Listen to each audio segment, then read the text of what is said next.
nothing happens. Best time to take action is now. This is the time to work on you and your business. So I've created a group, An online academy for professionals and entrepreneurs. Power Partners will help you to start helping yourself. Helped me change my life and my business. Not a Toastmasters, it's not a BNI, it's not any of these, but it is. So it's all this stuff in one place. Get the results that you deserve right now. So what are you waiting for? Let's make it happen. see you in Power Partners.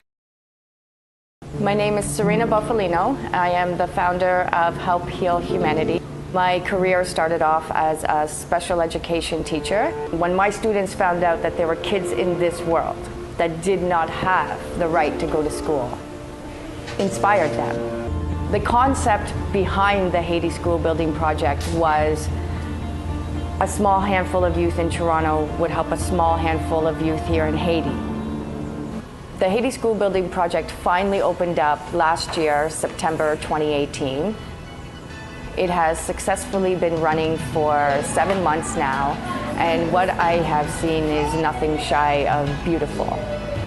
One person with the support of others can literally transform the planet.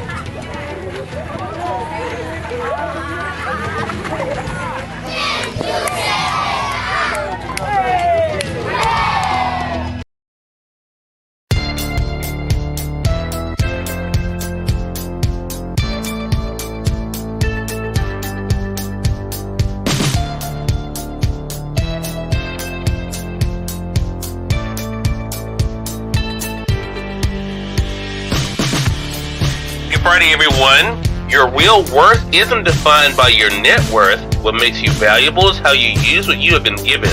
All of us have gifts. Make sure you're making the most of yours. Have an amazing Friday.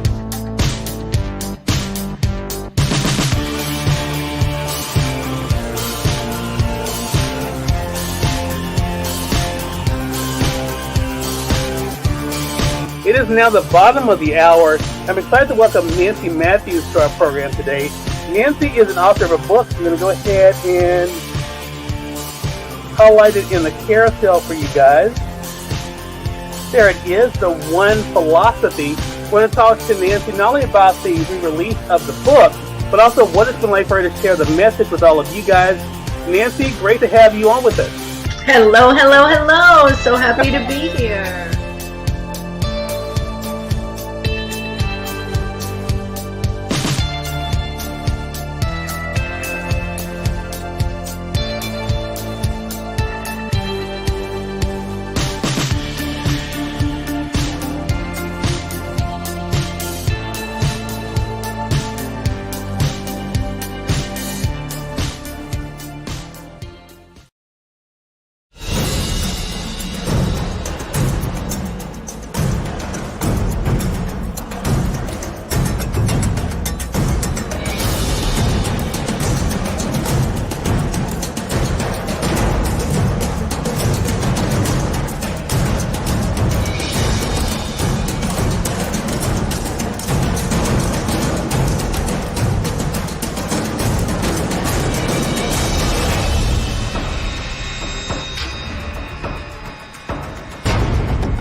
Good morning.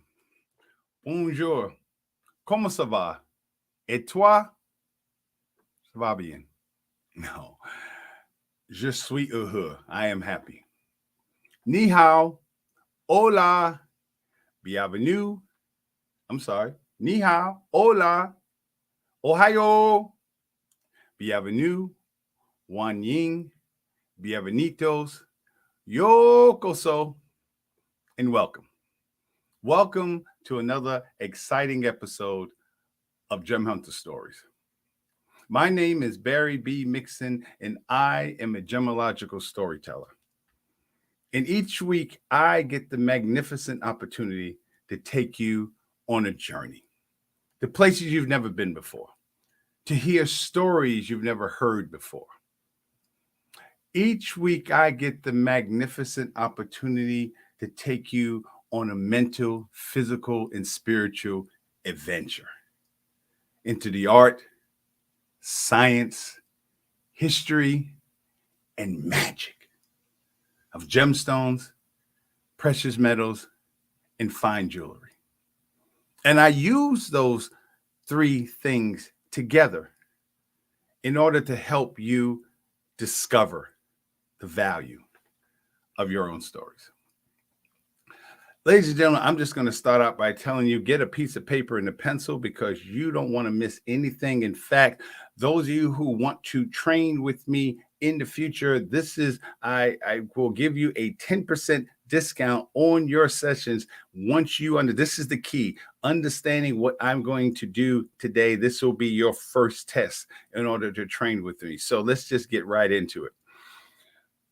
As you guys know, this Saturday, I competed in the international speech contest. I was the let's see. This is always interesting every time. Let's see. Share screen. No, that's not what I want to do. Let's see. Is it working? Interesting. Anyhow, I competed in the international speech contest this week. And as you may have heard, as we may have heard, I am the 2022 International Speech Contest Champion. This is the trophy that I got. It's really, this is amazing. Just the size of it and just everything. And so what we're going to talk about today, as you say, the process of creating a winning international speech contest speech.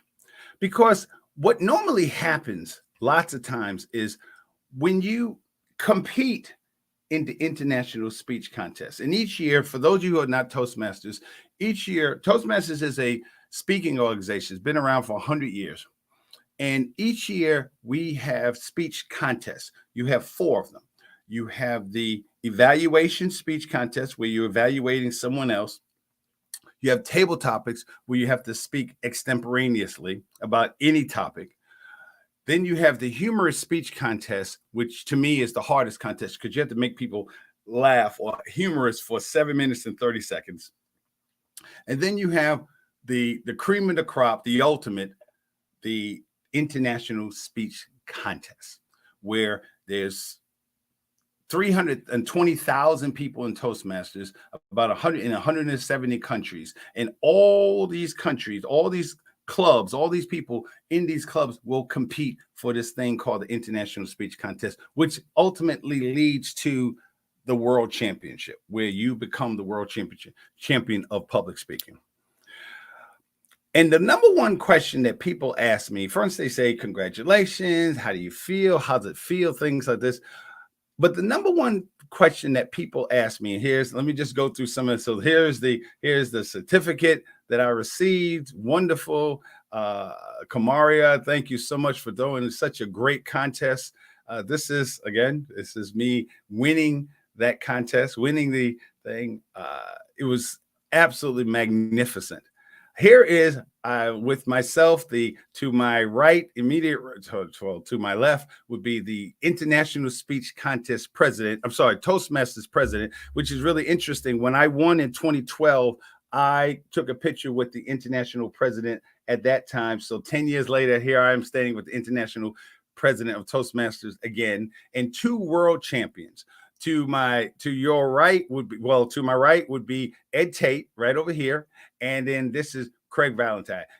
One of them won, I think Craig won in 1999 and Ed won in 2000. I might have been reversed. So here I am with those world champions and the international Toastmasters international president or president-elect.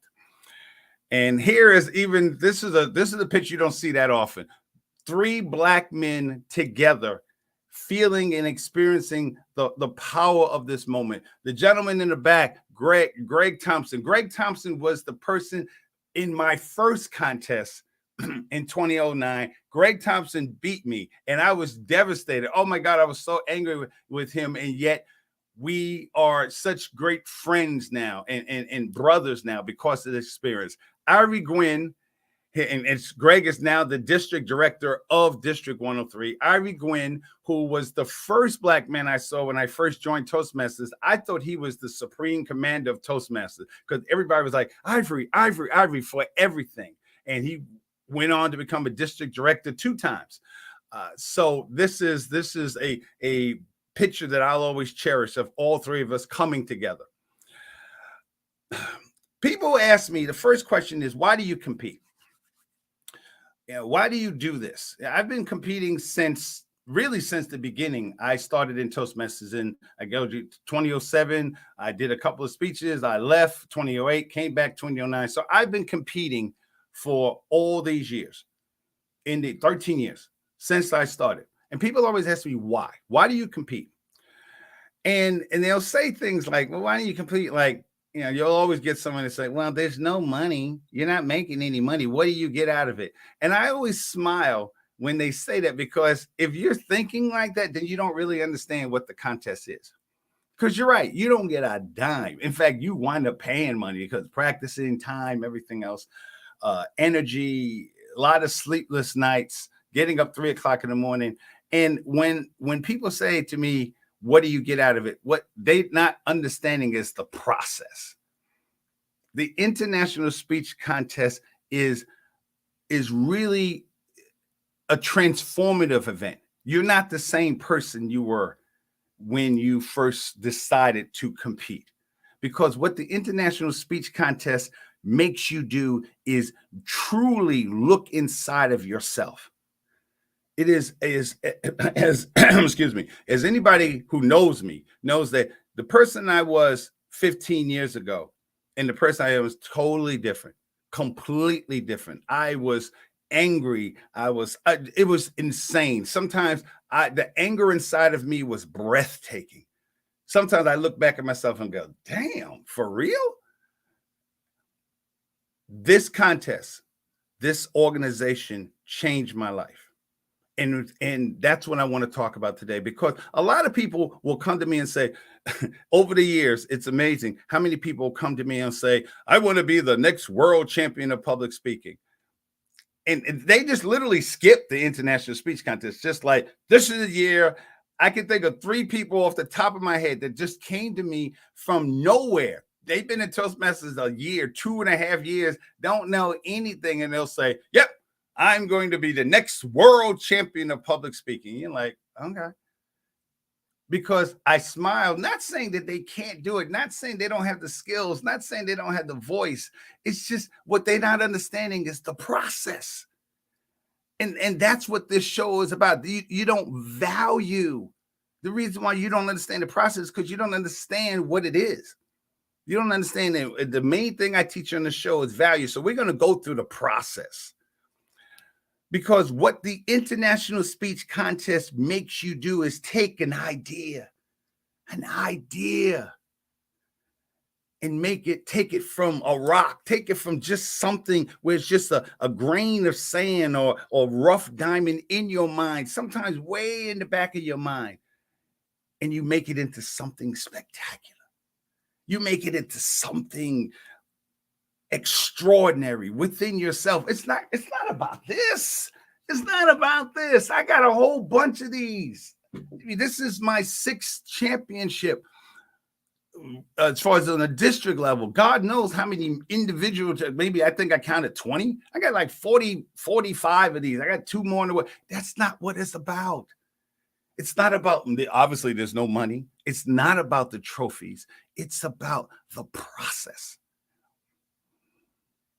of becoming, of taking an idea that's in your head, something that means something to you, and sharing it with the world in such a way where the world hears it. So again, 2009, I had been in Toastmasters for 4 months, and I had already began to see how this thing called the International Speech Contest could take me on a whole nother level. To me, it was just like becoming a Jedi. But I didn't understand. The reason why I lost was because I didn't understand how to tell a story. There was parts of it that I missed. For years I was mad at Greg because he beat me, but I realized I beat myself because I didn't understand the process. You have 7 minutes and 30 seconds to talk to God.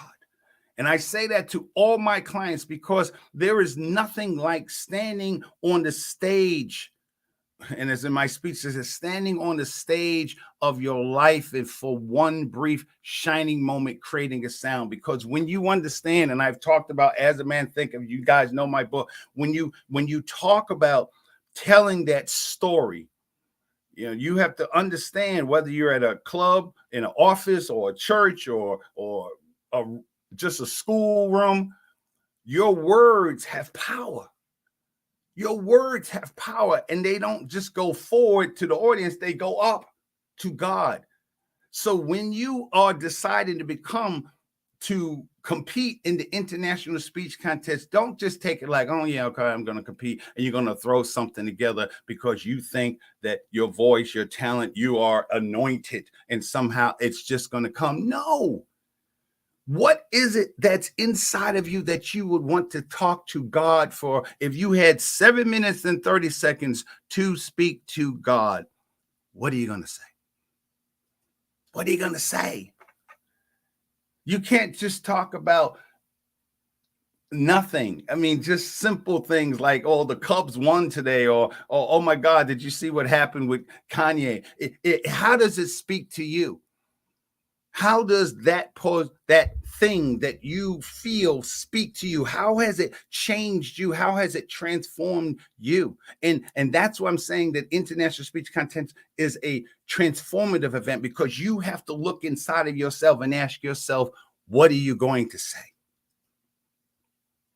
When I saw the movie Amadeus in September 19th, 1984, but it wasn't until 2010, after I competed in 2009 and lost and was still pretty salty about it, really, I began to create a speech called Creating Your Symphony.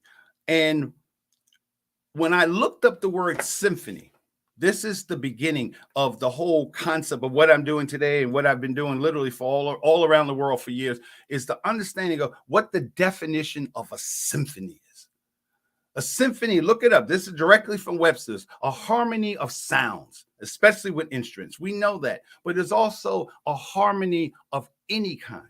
So when you decide to compete in the International Speech Contest, and please understand, this is applicable across the board, everything, every time you open your mouth, whether you're talking to your husband, to your wife, to your children, to your employees. You saw Serena Buffalino. Serena Buffalino is a middle school teacher in Toronto, Canada, and she's changing lives all the way in Haiti because whatever she said to motivate volunteers, she created a sound. It's a symphony. people believe in what she's saying. So when you speak in the International Speech Contest or wherever, in front of a group of people, you're creating a symphony. So that's the first thing you have to understand. You're creating a symphony. I did a speech, and there's a speech where I say that I don't play music like Mozart. I will never be a genius, but I understand what it means to take something in my head, ideas, emotions, experiences, and compress it down into something that only lasts for 7 minutes and 30 seconds. I know what it feels like to take that thing that I've created and see how it resonates with people. People I don't even know, people whose backgrounds and experiences are totally different than my own. I know what it feels like to have people come up to me after my speech is over because I made their lives just a little bit brighter, just a little bit more beautiful. I know what it feels like to create a sound. That's what it is. So when you make the decision to compete, you have to understand we're not just expecting speech number 3, we're expecting symphony number 3.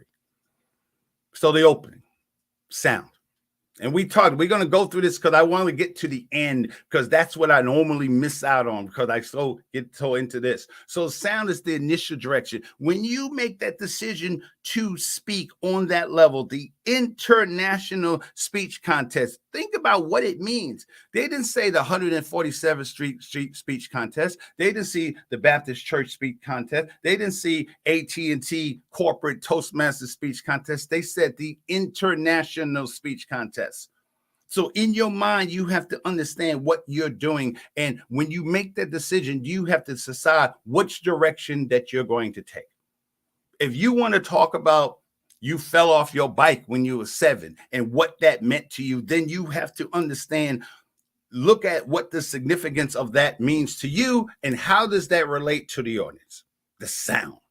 And I got that. Again, I love Mozart. Mozart talked to God. I got it again. The movie came out in 1984. 1984, September 19th. I was there because I was always a fan of Mozart. But it wasn't in 2010 when I saw this scene. Antonio Salieri, when he described Mozart's music. And I was literally writing this speech, not for a contest, just for Toastmasters, called Creating Your Symphony. But it wasn't until 26 years later. I saw the movie in 84, but 26 years later, when I heard Salieri describe Mozart's music, it changed everything for me. He said, on the page, it looked nothing. The music simple, almost comic. Just the pulse. Bassoons, basset horns, like something from an old rusty squeeze box. And then suddenly, high above it, an oboe.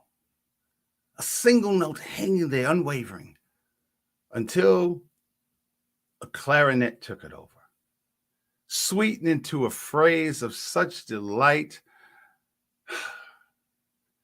This is no composition from a performing monkey. This is a music I never heard, filled with such longing, such unfulfillable longing that it seemed to me as if I was listening to the voice of God. The voice of God.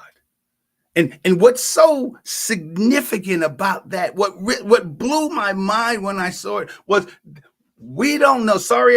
Antonio Salieri was a real person who actually knew Mozart, worked with Mozart. He was an unbelievable composer in his own right. But what got me was, here was the words coming out of an actor, F. Murray Abraham, who won an Academy Award just for this movie. Whoever wrote, we don't know what Salieri actually said. I don't know if that was a direct quote, but what I do know is that the screenwriter, when he created that scene, he made those words come out of Salieri's head, because that's the way Mozart's music strikes people 200 years later. 200 years later, in that same year, 2010, that's when Comcast, when they created their Xfinity system, they used Mozart's music. Look it up. Go to YouTube, Comcast 2010 commercial. You'll see Santus. And when I heard it, I was like, that's Mozart. As if I was listening to the voice of God. Imagine creating something like that. That's what made me understand that it's all about a sound. When you look at this diamond, this is a rough diamond. Look at it. It looks like nothing that you would put on your finger, your neck, your ears, anywhere. You have to see it. You have to understand its potential. You have to see what it is. And you have to see that this diamond took 2.5 years to decide to become that. The Leslian La Rona, 302 carats, internally flawless, D color. And someone had to see that. And that's what you have to do when you are in the international speech contest. You have to see what you're doing. You have to hear it in your head. It's that drum beat that keeps going back and forth. That's when I start my speech, it's always something that I feel in my heart, and it just keeps coming back again. That's the sound. Passion is believing in your message, that this is something that you believe in, that you see, that you want everybody to know about. That's passion.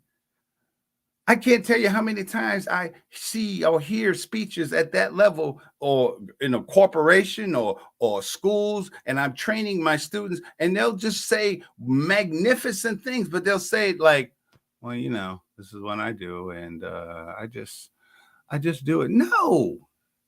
I told you my good friend Toastmaster Chad. Hey, Chad. Chad did a speech about Jim Thorpe, the greatest athlete in the 20th century, who was a Native American. But Chad, who also is a Native American, didn't speak about that.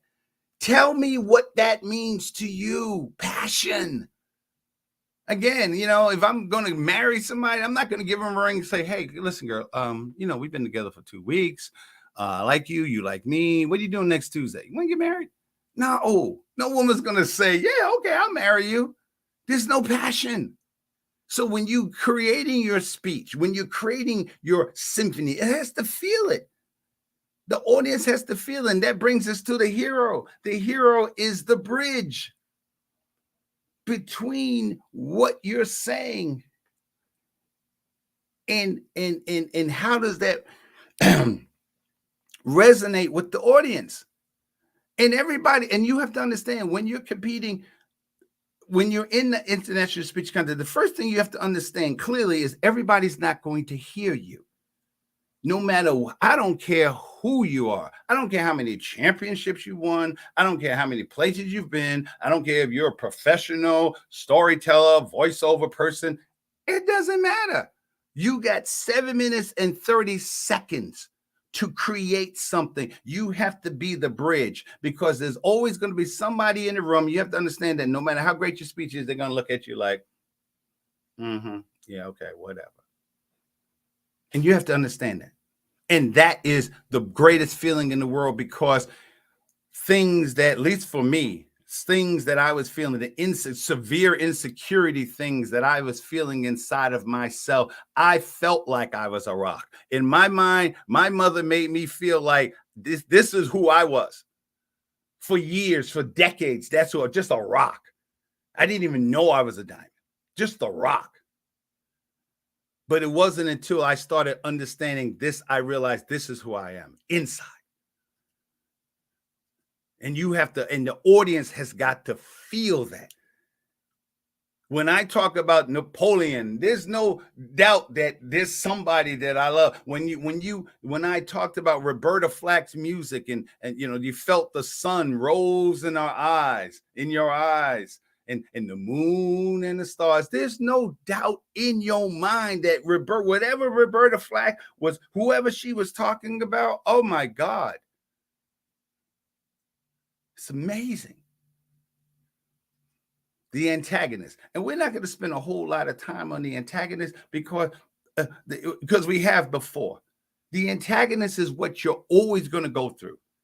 And there's two ways you can look at it. You can look at the antagonist, you know, when you say, the old saying is, you know, haters are going to hate.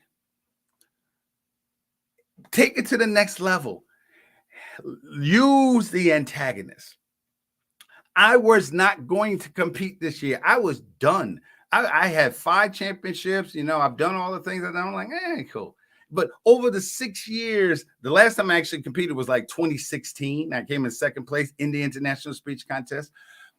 But I began to realize that people were taking it like, just, you know, I'll just compete. It's okay.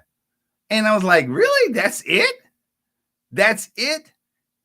So the antagonist to me was understanding that there's always going to be people that want this. They want this. They want to be the next world champion of public speaking or the international speech, but they don't understand the process. They don't understand the work. So the antagonist is understanding that people want what you got. People got your title. I have a person I know who, his goal is to have as many championships as me. That was his goal. And so that was the antagonist. And you can use that to motivate you. When people tell me I'm going to beat you, Barry, I always say thank you. Thank you. Because I understand that the antagonist is the reason why you do it. It's the thing you have to overcome. It's the reason why you practice. I had a person this time who told me, I'm going to beat you, Barry. And I'm like, wonderful, because that tells me that I got to practice at least 200-300 more times. And I'm serious. Because when you understand how you can use the antagonist, Luke Skywalker would be nothing without Darth Vader. Darth Vader is what made him greater. Darth Vader, the whole concept of it, when he sat there on that, for those of you who are Star Wars fans, when he sat there on that precipice with his arm cut off, his arm was cut off. He's on this precipice, literally looking at the abyss. And here's this man, this robot, this machine. Darth Vader was 6'7". Yeah.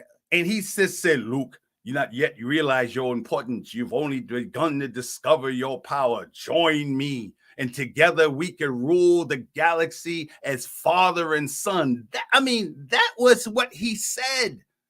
I am your father, the antagonist. And Luke had to make the decision to either follow Darth Vader or die. He had to overcome that, the antagonist.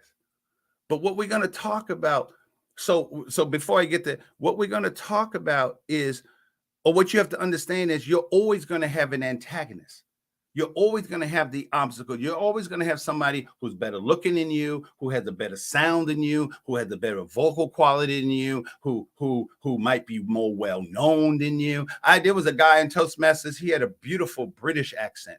And I prayed, God, please don't let me have to go against him, because his voice was music. His voice sounded like, I'm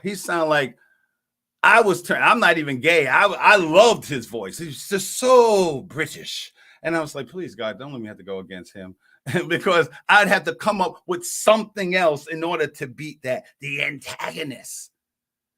Use that as your power, your base. When somebody's telling you no, just say thank you. Because without that, the story doesn't run. This was my greatest championship because of the antagonist that I had to go against and all the things that were being said. And it's just like, thank you. This was 2 o'clock. And that person made me get up 2 o'clock in the morning. That person made me practice in the rain, walking through some of the rainstorms. That person made me think, no, I don't want to. That's how it works. In order to, if you have any hope of winning the international speech contest. And then there's, so the next elements that I normally don't get a chance to really flush out, we're going to talk is it starts with awareness. And we're going to talk more about that when we come back from the other side.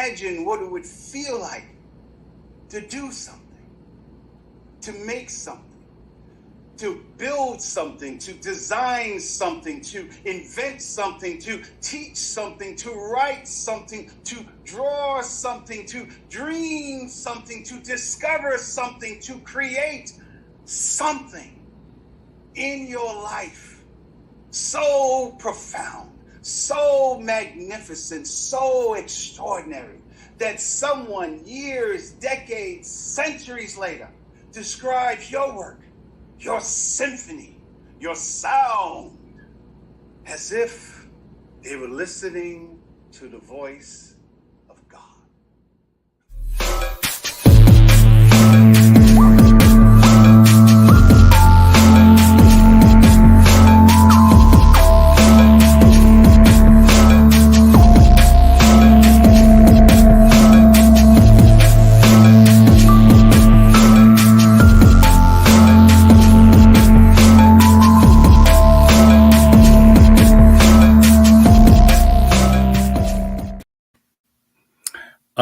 Thank you. And every time I see that commercial, first of all, thank you to my executive producer, wonderful friend Barbara Beckley for putting that together. But every time I see the commercial now, I'm spoiled because I want to be able to speak, and I should be able to see the words just come up out there. And I tell my kids, don't you see the words? Just take the notes. No. Awareness. Awareness is that moment when you realize that this is not something that you can do. This is something that you have to do. When I said the International Speech Contest is a transformative event, because 12 years ago, 10 years ago, 15 years ago, I would have never been able to do what I did, because I would have been there. I used to sweat so much that my clothes would be soaking wet. I mean, soaking wet.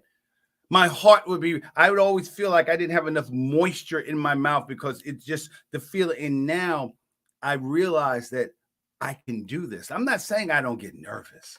Oh my God. I'm not saying I don't worry about it. There's never that. Never that. If you don't worry about it, then you know you're going to lose. If you come, people say, oh, Barry, you're so, people say, oh, you're so arrogant.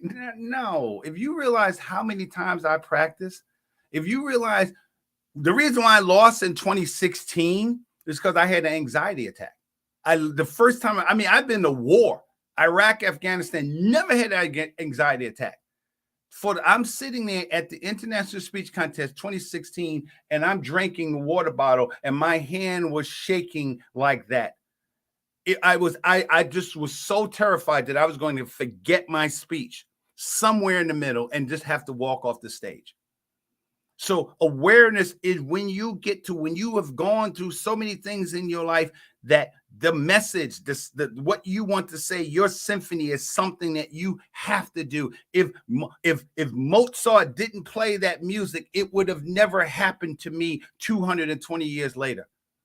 You can't if you're going to use something in your speech, if you're going to do, quote, Maya Angelou or Barack Obama or Beethoven, you got to tell what that person has done for you and how did you get there? How did you get there? Awareness is that moment when you just say, here you are.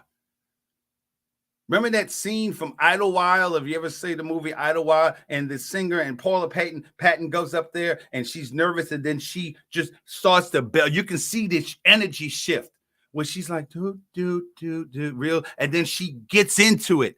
That's awareness. It's such, I wish that everyone on the planet could just feel whatever you do.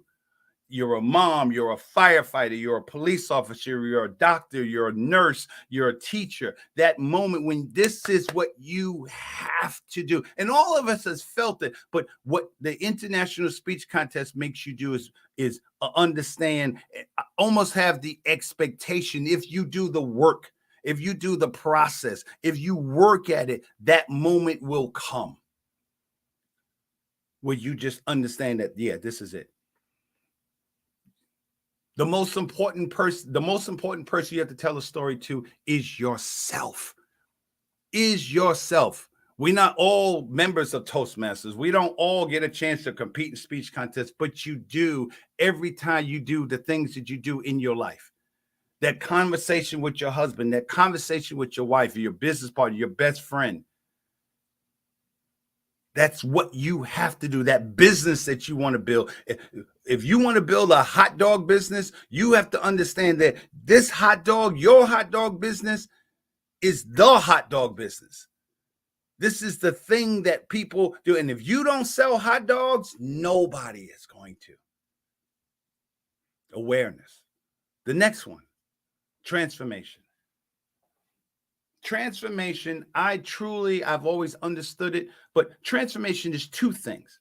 Transformation, the first part of transformation, I always talk about transformation from an external thing, whereas what you're doing to other people. But when you are competing in the International Speech Contest, the transformation is really inside of you. The transformation is really inside of you. When I won in 2012, the transformative moment in my speech was when I was sitting right where I'm sitting right now at 3:00 in the morning on a Tuesday. And I was writing out the line in that speech where I said, I used to envy the people that could sing and dance because I can't sing and I can't dance. But nobody wants to hear biochemistry from a bum.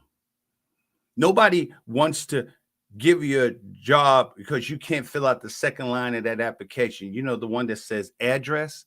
And I remember sitting right here at 3:00 in the morning, and just bawling because I remember what that felt like. I had to go back. And so you had to understand the transformative processes that go on inside of you.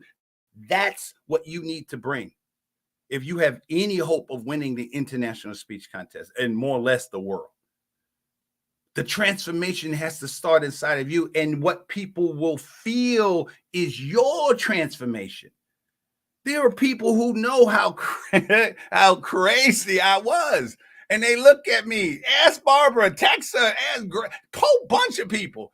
Just like, what was Barry like 10 years ago? They were like, girl, please, that Negro. Barry was special, and I was. So when they see the transformation is when they begin to see the change inside of you. And then they say, yeah, I can do that. Do you know what it felt like to do my speech, this speech? And because we taped it first and then they showed it on Saturday. And when I got to the end of it, there were people literally saying the words before I said it. That's transformation. There are people who are saying, wow, let me do this. That's transformation. It's not an ego thing. It's a understanding the power of stories. When you tell a story, that is the most powerful thing that you can do because you're reaching people. When Serena Buffalino tells the story of helping humanity, look what she said simply, that kids in Toronto could change the lives of kids in Haiti. That was her understanding, and her message, whatever that is transformative within inside of her. And then she took that message and gave it to a whole bunch of other people that said, yeah, let's do that. Let's create that. Let's build that. That's transformation. And when you do it, when you create a sound, that's when I say in the speech that I just did, imagine creating something in your life that lets the whole world know that once upon a time you were here. And you did so much more than just exist. And it chokes me up because so many of us live our lives just quiet desperation. We just go and we go every day until we just die. And you know, almost 1 million people have died due to coronavirus. So those of us who are still here, what are you going to do? What are you going to do? I don't care what you do. I don't care if mowing the lawns is what you're a lawn. I don't care what you do. You're the guy who drives the number 26 bus downtown. Imagine creating something, an environment, an experience that when you get on that bus, that person just feels safe. That person feels like, yes, I am going to get to my destination because bus driver Barry just has embodied this job. And guess what happens? Transformation is when other bus drivers say, you know what? I'm going to do that. I'm going to be that. As I say in my speech, Mozart had a jacked up life. You wouldn't say, oh, I want to be Mozart. What? He died at 35 years old, tuberculosis. He was broke most of the time. And look what he did. Look how he's transformed people 200 years later. That's transformation. Think about the people, whether we talk about African American history, Native American history, Asian American history, white people, women. Just think about Ketanji Brown Jackson. I keep going back to her. That's transformative. There's some little black girls. There's some little Hispanic girl or girl of color. That's my niece might look at her one day and go, Wabi, I want to be like her. That's transformation. She don't know anything about my niece, but what she did transformed the way she thought.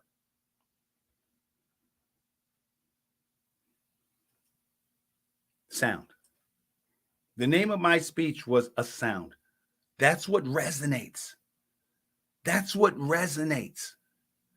When the end of my speech here this time, I literally said, I can't wait to hear your music. I can't wait to be inspired by what you've created, transformed by what you've done. I just want to be in the room on the day when you have decided to let the whole world know that despite all the trials and tribulations that you've gone through in your life, you still believed. You believed in yourself. You believed in what you were creating. You believed in your message. And you realized because you realized somewhere along the journey of your life that it was going to take all your strength, all your power, all your energy to finally find the courage to stand on the stage of your life and for one brief shining moment create a sound.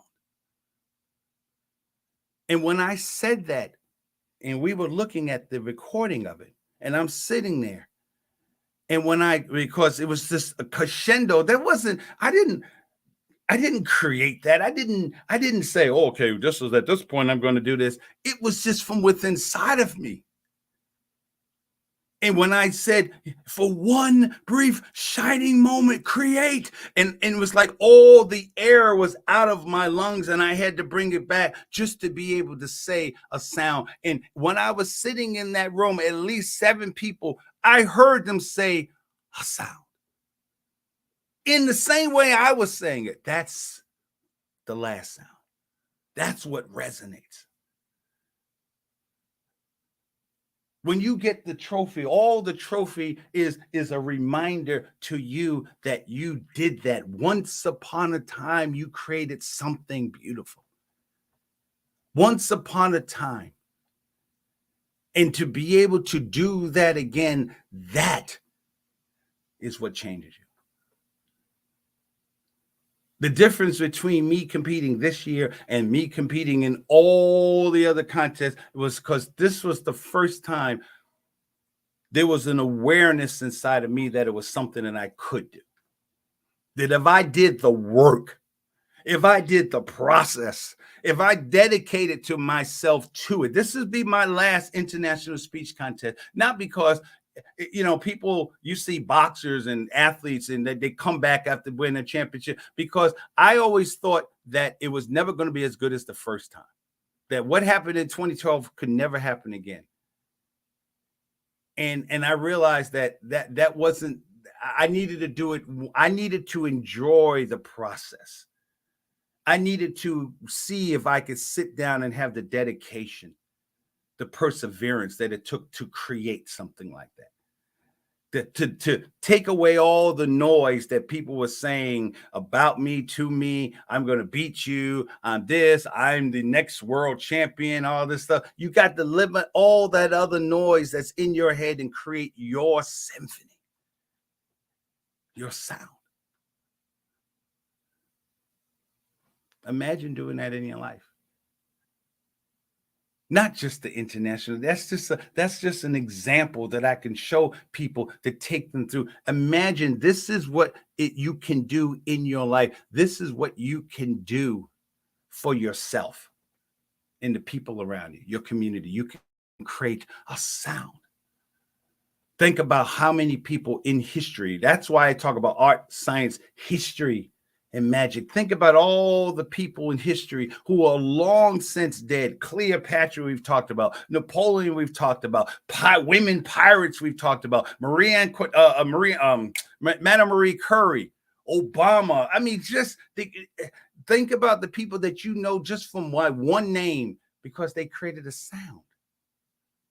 And whether they're Katherine Johnson, when she got that piece of chalk, and the whole American space program was depending on this little black girl in the time of racism and people being hung because of the color of their skin. This little black girl was the impetus to the whole entire American space program. Centuries from now, when we're living on Mars or some other planet, Star Trek, Star Wars, literally started with that little black girl who knew how to do math. That's a sound.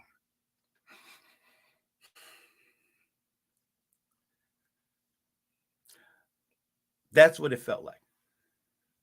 That's what it felt like to compete in the international speech contest. That is what I hopefully will inspire people to do. When you make that decision to do that, just don't just think about you're going to be the next. You may be the next. I'm not saying don't have a goal. I'm not saying don't imagine yourself doing it. No, that's not what I'm saying. But the only way you're going to get there is because you have to go through the process. In order to go through the process, you have to first understand the story of it. What is it? What does it mean? Other than that, you're just talking. I can't tell you how many people said, I'm going to be the next international speech contest winner. And they went home empty-handed. Why? Because they were so busy concentrating on everything else or beating me. They didn't concentrate on their message. And the audience heard that.